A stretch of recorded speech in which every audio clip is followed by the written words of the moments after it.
Hello! Bon, j'espère que vous allez bien les filles. Aujourd'hui, on se retrouve pour une nouvelle vidéo et pas n'importe laquelle. Je vais vous parler de ma diète. Voilà, j'en ai légèrement abordé le sujet dans ma précédente vidéo. Je suis en reverse diet et je tenais à vous expliquer ce que c'est. Et peut-être que vous ne savez pas ce que c'est, donc autant apprendre des choses aujourd'hui. Avant toute chose, parlons peu mais parlons bien. Je suis directement à la salle ce matin. Pourquoi je suis à la salle alors que je n'ai pas petit déjeuner, vous me direz? Je me pèse à la salle. Dans le cadre de la reverse diet, je vous expliquerai plus tard, mais il faut se peser très régulièrement et moi j'ai pris le pli de me peser tous les jours pour dédiaboliser le chiffre sur la balance. Voilà, il faut pas que j'ai de sentiments, voilà, c'est juste un chiffre, etc. Les filles, si vous pesez tous les jours et que le chiffre dicte votre journée, votre mood, c'est non. Faut essayer de pas avoir de sentiments. Votre poids fluctue, enfin ça dépend des personnes. Actuellement j'ai mes règles et du coup j'apprends à mes dépens que mon poids fluctue.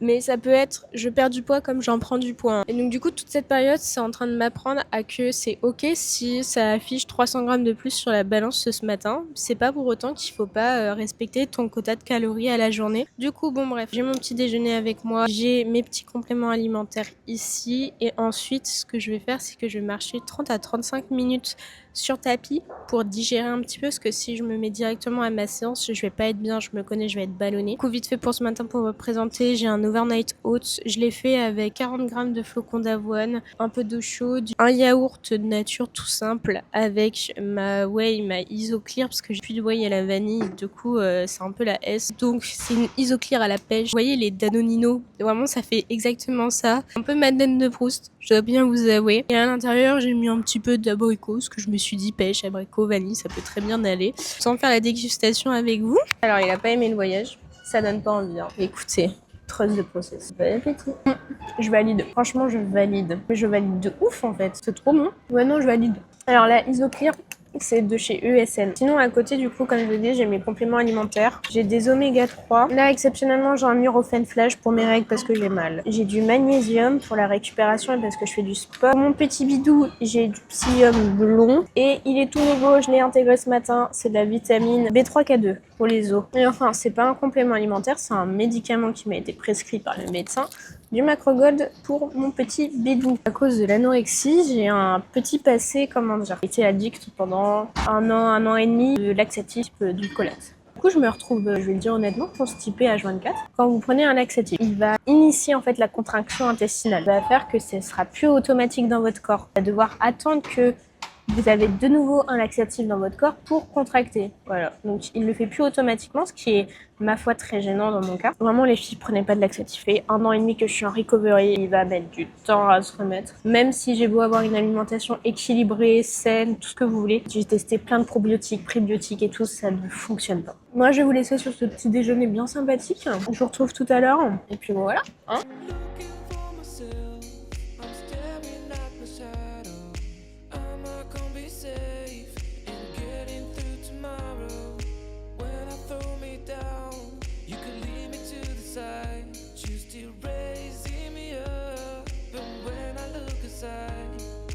Bon, c'est passé pas mal de choses. Il y a 2 secondes, j'étais à la salle et pour moi, en fait, c'était il y a 2 jours. J'ai une explication. J'ai eu mes règles. Mais les règles ont eu raison de moi. J'ai eu mal. Très mal. Parlons peu, mais parlons bien. Si vous avez cliqué sur la vidéo... Oh, ah oui, j'ai du mal à parler aujourd'hui. Voilà. La dyslexie quand tu me suis. Vous avez cliqué sur cette vidéo pour la reverse diet. Donc autant vous expliquer maintenant ce que c'est pour éviter de faire traîner en longueur. Autant vous expliquer ce que c'est réellement la reverse, qu'est-ce que c'est, parce que bon, si je commence à vous indiquer mon protocole, vous allez rien biter et c'est pas vraiment l'objectif pour le coup. Du coup, pour vous la faire rapide, ah d'ailleurs, je regarde énormément par là, parce qu'il y a mon PC. J'ai réuni mes 2-3 neurones avec ChatGPT pour vous faire une petite trame assez sympa, assez logique. Donc on va essayer de la respecter, parce que je me connais, généralement je respecte pas ce genre de truc.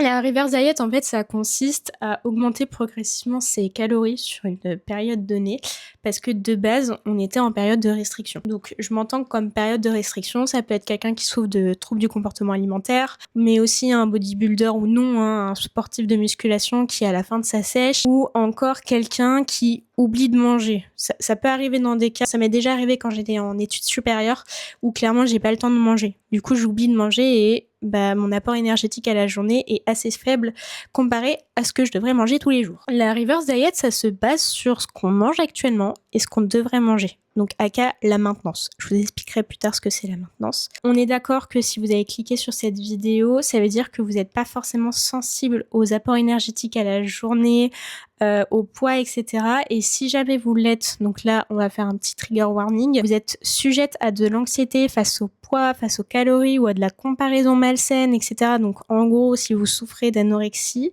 ou même de boulimie, d'hyperphagie, etc. et que vous savez que vous avez un problème par rapport à la relation entre votre corps, la nourriture et votre mindset, votre santé mentale du coup, je vous prie de quitter la vidéo parce que clairement, aujourd'hui, je vais divulguer mon poids, ma dépense, mon apport énergétique. Donc voilà, de base, je voulais pas le faire sur cette chaîne, je voulais pas du tout faire ça sur mes réseaux, mais au bout d'un moment, en fait, j'ai envie aussi d'apprendre à moi-même, mais aussi à vous, de ne pas diaboliser le chiffre, d'assumer complètement le poids que je fais, etc. Et que surtout, ça m'apprenne à que ça ne définit pas ma valeur que je mange 3000 calories ou 1500. Voilà. Parce que en gros, avant de choisir la reverse diet, il y a 2-3 petites questions à se poser. Par exemple, c'est est-ce qu'on a été dans un déficit prolongé ou est-ce qu'on sent que nos apports énergétiques sont plus faibles que ce qu'on devrait manger de base, donc notre maintenance. Voilà, donc généralement, soit vous le sentez parce que vous êtes fatigué ou que vos performances elles stagnent aussi en termes sportifs ou même en termes de travail, par exemple neurologique, etc. Pour commencer le protocole de reverse diet, il vous faut 2-3 informations et pour le coup, on va prendre les miens, comme je le disais auparavant, parce que c'est plus concret de prendre mon cas.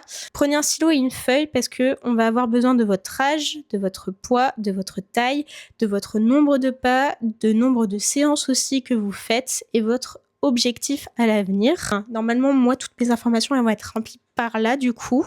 Et tout ça, ça va nous aider à construire notre reverse, mais aussi à calculer nos besoins à la journée. Mais en gros, nos besoins énergétiques, donc nos apports caloriques à la journée, on est d'accord qu'un humain, un homme lambda, généralement on le situe entre 2000 et 2200 calories par jour. Et pour la femme, je crois qu'on est entre 1008 et 2000.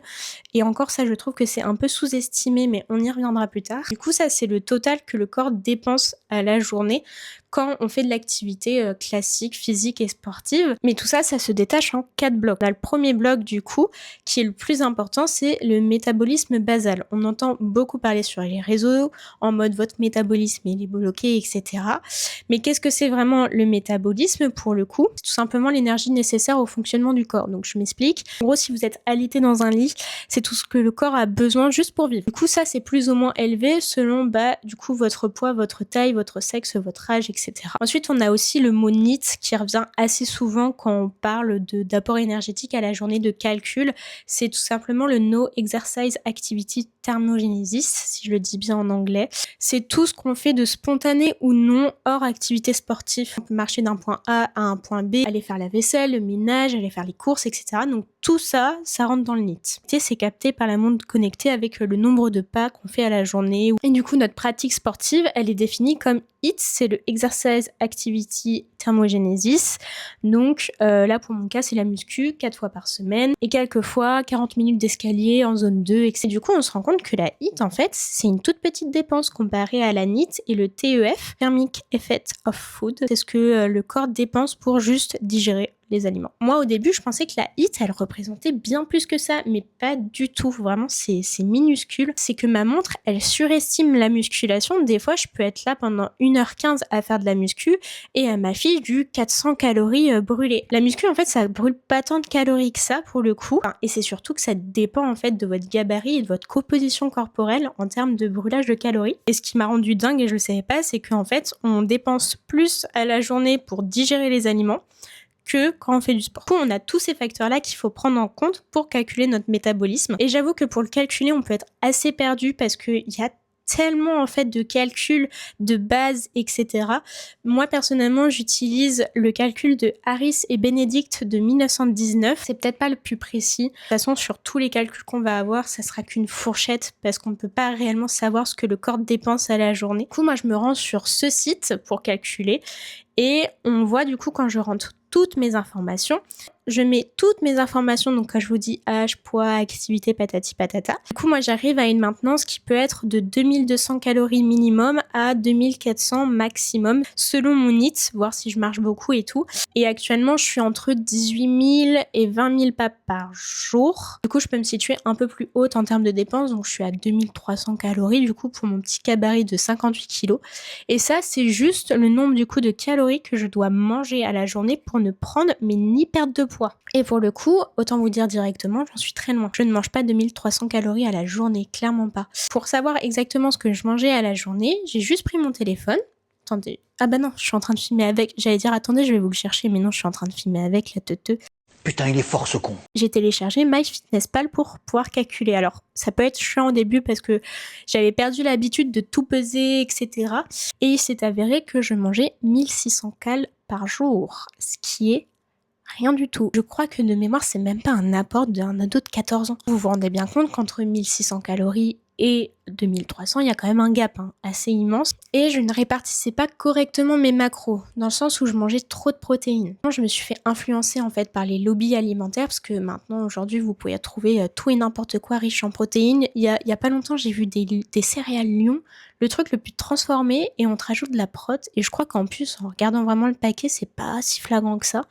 Donc bref, du coup, je mangeais trop de protéines, clairement pas assez de lipides, et mes grands amis, les glucides, auxquels je ne prêtais pas du tout attention, voire limite, je les évitais au plus, alors que c'est ce qui nous fait vivre en fait. C'est comme ça qu'on arrive à réfléchir, à bouger, etc. C'est l'énergie primaire de notre corps. Donc bon, on a ce petit constat, je mange pas assez et en plus pas très équilibré pour le coup, alors qu'on ne dirait pas comme ça. Mes assiettes, généralement, c'est toujours une source de protéines, glucides, légumes, pas de lipides parce que je voulais pas. Donc en façade, ça va, mais en fait, ça va pas du tout, vraiment. Et là, il y a 2-3 petits tips à connaître. Par exemple, les protéines, c'est environ entre 1,8 de mémoire ou 1,6 à 2 grammes par kilo de poids de corps. Personnellement, avec le sport que je fais et surtout avec les objectifs que je veux me fixer, il faut que je sois à peu près à 2 grammes par kilo de poids de corps, donc je fais 58 kilos à l'heure actuelle. Du coup, j'ai besoin de 107 grammes de protéines, ce qui est assez raisonnable pour une femme.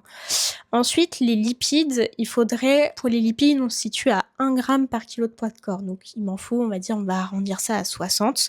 Et le reste, du coup, c'est en glucides. Actuellement, une semaine après mon début de reverse diet, donc j'ai commencé à 1600 calories, je suis actuellement à 1800 du coup, parce que c'est assez rapide. Je suis à de mémoire à 190 grammes de glucides à peu près. Et encore, du coup, j'ai pas tous mes apports. Vous avez votre point de départ et comment on fait pour arriver au point final, donc à notre maintenance, eh bien, il faudra aussi se peser très régulièrement. Personnellement, j'ai repris le pli de me peser tous les jours, mais attention, dans le sens où je n'ai pas forcément de sentiment vis-à-vis du chiffre sur la balance, ce n'est qu'un chiffre. Je monte sur la balance, je regarde le chiffre et ensuite je descends, mais je passe à autre chose. Ça, c'est très compliqué encore pour moi aujourd'hui. Du coup, en tant que femme, on a pas mal de fluctuations et encore pire, début de semaine, j'ai mes règles. Donc là, on était vraiment au summum de la fluctuation et écoutez, je me suis pas mal sortie parce que ça m'a pas retourné le cerveau, on va dire ça comme ça. Du coup, mon premier jour, ça s'est passé que je me pèse, je note le poids parce qu'il va être déterminant pour les prochains jours. Et ensuite, je me fixe l'objectif qui était toujours le même depuis que je calcule mes calories, mais 1600 calories. Et le lendemain, je répète, je monte sur la balance, je note le poids. Et puis basta. Du coup, ça, je l'ai répété pendant 3 jours consécutifs. Et ce qui m'a donné l'alerte de réaugmenter mes calories, c'est que j'étais en train de perdre du poids. Sur ces 3 jours-là, j'en ai conclu qu'il fallait que je monte mes calories parce que c'est l'un des facteurs. En fait, il y en a plusieurs. Mais sur la balance, c'est soit on perd du poids, soit on stagne depuis quelques jours et on n'a pas le temps de stagner. Clairement, faut le dire, mais quand on n'apporte pas assez d'énergie à notre corps, faut pas y rester pendant trop longtemps non plus parce que c'est clairement destructeur pour le corps. Il aime pas ça, il est en stress. Donc, il y a ces facteurs-là, mais il y a aussi notre niveau de fatigue, etc. Si on est un peu plus fatigué, si on a le teint terne, notre santé intestinale aussi se dégrade. Par exemple, on est constipé ou on a la diarrhée. Voilà, c'est très beau dit comme ça, mais c'est la réalité des choses. Et donc, on va recommencer comme on a fait ces 3 derniers jours. Je suis maintenant à 1700. Je mange 1700 bien répartis avec mes macros sur la journée. Je me pèse chaque matin, j'observe. Si c'est à la baisse, j'augmente mes cales. Si c'est la hausse, je ne bouge pas. Et si c'est à la stagnation, je vois si je stagne encore quelques jours. On en reclenche 1008, puis 1009, puis 2000. Et quand on arrive du coup au fameux chiffre qu'on a vu sur le site, donc pour ma part 2200, 2400, Eh bien, félicitations! On a fini notre reverse diet dans les meilleures conditions. Je vais pas forcément terminer là-dessus. Je préfère aussi me livrer un petit peu à vous. Il y a une semaine, quand j'ai voulu commencer la reverse, j'ai eu extrêmement peur. Quand je vous dis peur, c'est lié du coup à mon anorexie. Pour moi, j'allais prendre 5 kilos en une semaine, j'allais perdre le contrôle, j'avais peur aussi de faire des erreurs de macros. Par exemple, je mange trop de protéines ou trop de lipides ou quelque chose comme ça. Et surtout, la peur ultime, c'était de rechuter dans l'anorexie. Et ça, j'en ai encore peur maintenant, mais là, j'ai du recul d'une semaine et pour le coup, je m'en sors plutôt bien. Parce que je vois ça comme un jeu vidéo, faut que je remplisse des quêtes à la journée, ma quête de protéines, de lipides, de glucides et calories. Et ça, pour le coup, je suis assez contente. La contrepartie, je vais pas vous mentir, j'ai beaucoup plus de contrôle qu'auparavant parce que quand on souffre de TCA, généralement on a de l'hyper-contrôle et là je l'ai remis à puissance 10 000. Pareil, ça va falloir que j'accepte de nuancer en fait mon comportement vis-à-vis du contrôle, mais ça se fera sur le temps. Et pour le coup, je suis assez contente de la reverse parce que je n'ai pas pris de poids. Clairement, j'en ai pas pris, limite, en fait, l'effet inverse, j'en ai perdu. Alors, j'ai pas perdu 5 kilos en une semaine. Et je sais que mon corps va se réguler de lui-même. Je vais revenir à mon poids de forme qui vacille entre 55 et 60 kilos pour le coup. Mais je me sens déjà beaucoup mieux, j'ai plus d'énergie. Je prends du plaisir dans mes entraînements alors qu'avant, je les subissais clairement parce que j'avais pas de jus. Et surtout, la plus grosse victoire de cette dernière semaine, c'est ma relation avec l'alimentation. Vraiment, ça m'a soulagée dans le sens où j'ai vu que je pouvais manger. Ça peut paraître bizarre, mais clairement, j'ai vu que je pouvais manger du beurre de cacahuète, que je pouvais mettre de l'huile, que je pouvais manger du riz. Et ça, du coup, ça m'a rassurée parce que pour moi, j'avais l'impression que si je mangeais tous ces aliments-là, c'était sûr, j'allais prendre 10 kilos. Et ça, c'est clairement pas rationnel. C'est la maladie qui me fait penser ça. Le fait d'expérimenter, le fait de me peser aussi tous les jours et de voir que mon poids, tout simplement, il ne bouge pas, voire à l'inverse. Et c'est ça qui m'inquiète le plus, c'est que je suis contente de perdre du poids alors que c'est clairement pas une victoire non plus. C'est pas mon objectif premier de perdre du poids, je vous rassure là-dessus. Mais là, c'est encore des mécanismes de la maladie. Mais ça m'a prouvé que manger un peu plus de riz, manger de l'huile, du beurre de cacahuète, les choses comme ça ne me fait pas prendre de poids. Au contraire, mon corps le remercie parce que là, mes performances, elles ont commencé à augmenter. Je ne suis plus fatiguée quand je marche, je ne subis plus en fait mes journées. Vraiment, je n'avais plus d'énergie pour me bouger du lit, c'était compliqué. Et même mentalement, je suis moins dans le brouillard, j'arrive à mieux réfléchir, à entreprendre des choses, etc. Pour le coup, là, la reverse, ça m'a apporté que des bienfaits. Et un petit peu de néfaste, parce que le contrôle. Voilà pour moi, mon ressenti, mon expérience et ce que c'est une reverse diet. Je tiens à préciser que cette vidéo, elle est pas là pour convaincre, en fait. Je suis pas là pour dire, il faut que tu fasses une reverse diet parce que tu ne manges pas assez, etc. Non. C'est juste à titre informatif et surtout pour vous partager, du coup, mon évolution par rapport à tout ça, parce qu'il est important d'en parler aussi, ma relation avec l'alimentation, même si j'essaye de m'en détacher le plus parce que l'alimentation n'est pas mon centre du monde, mais le fait d'avancer et de voir que je me détache de plus en plus des aliments, que je pense à autre chose, etc., écoutez, ça fait du bien. Et s'il faut que je passe par du contrôle à cause de la reverse diet, je passerai là-dedans. Mes médecins sont au courant et comme je vous l'ai dit, en fait, je me suis assez bien documentée. Et à côté, croyez pas que j'ai juste regardé les vidéos de Lucas Gouy. Je me suis vraiment documentée là-dessus. J'ai lu beaucoup de choses et tout ces derniers jours pour pouvoir vous faire cette vidéo-là, pour être un minimum convaincante, même si j'assume, je ne suis pas médecin nutritionniste, je n'ai pas fait des études dans la nutrition, j'ai juste fait des recherches sur mon ordinateur. C'est tout simple, tout bête, tout le monde peut le faire, mais personne ne le fait. Parce qu'on est arrivé aujourd'hui, et je pense que ça va être mon petit coup de gueule, peut-être qu'il n'a rien à voir avec la vidéo, mais aujourd'hui, en fait, on a trop d'informations sur la nutrition, donc on ne sait plus où donner de la tête. Et franchement, je pense que je pourrais en faire une vidéo entière ou un TikTok, mais je trouve que les réseaux sociaux en termes de nutrition, c'est devenu tellement toxique, on entend tout et n'importe quoi. Et le pire, c'est que j'en fais partie parce que là, je vais rajouter ma pierre à l'édifice avec cette vidéo de reverse diet. Mais on va dire pour me dédouaner, ça me dédouane pas du tout, mais j'estime que voilà, c'est mon expérience, je suis en train de le vivre, donc je vous le partage. Et si ça peut aider aussi des jeunes filles qui essayent de guérir des TCA mais qui savent pas par où commencer ou comment faire, ça peut être un moyen de démarrer quelque chose qui fait qu'on accepte de un peu plus manger et d'avoir une relation plus saine avec la nourriture. Pas non plus m'étaler là-dessus. Je vous referai des updates de ma reverse diet et aussi, n'hésitez pas si vous avez des questions en commentaire commentaires, je répondrai avec grand plaisir. Et n'hésitez pas, faites vos propres recherches, vraiment. Il y a que ça qui va faire que vous connaissez le sujet par cœur sur le bout des doigts, parce que vous avez fait l'effort de rechercher. Et comme je me le dis souvent, je préfère apprendre que ne rien savoir. Bon bref, je vous laisse sur ces mots. Moi je vous fais des gros bisous et je vous retrouve bientôt dans un vlog parce qu'en plus je pars en petites vacances, juste 2 petits jours. C'est pas les grosses vacances mais je suis trop pressée de vous filmer tout ça. Des bisous!